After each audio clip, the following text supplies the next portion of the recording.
I want to go back to the opener, Cassie. And if we are to assume that J.J. McCarthy is healthy and is the Vikings starting quarterback, my thought is that the Bears defense has the advantage in that opener. Yeah, I would think so too, because you want to see J.J. McCarthy getting his first NFL start back in his hometown. He grew up in Chicago in LaGrange Park. There's going to be a lot of hoopla around that as well. And I think in Minnesota, we have First and North, and we talk about it all the time. They're bought into what J.J. McCarthy can do, even without seeing him really play a football game yet. But I think league-wide, there's still a lot of question marks. Is he going to be ready to be a starting quarterback in the NFL? But I think looking at the division and the Vikings, you know, going through free agency, we say the Bears won the offseason with free agency. I think the Vikings did a really good job, too. They're one of those dark horse teams where I don't know if they could potentially finish first or they could potentially finish fourth in the division. Yeah, what I love about that first game, though, I think is the matchup of Ben Johnson going up against Kevin O'Connell. Listen, Kevin O'Connell is doing right now exactly what we hope Ben Johnson is going to be able to do.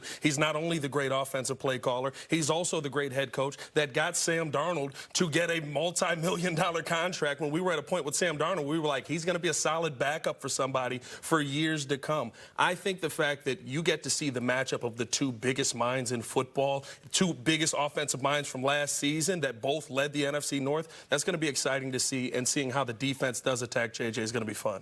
Watching that Bears defense attack J.J. McCarthy, but also the way Ben Johnson and the Bears offense attacks Brian Flores' defense in Minnesota. Yeah, this is obviously a chess matchup, and the coaches, more and more, we find them doing things about trends and looking at computers and all this. Now, that first game, they don't have a lot of that stuff. They don't have the trends. They don't have the tendencies.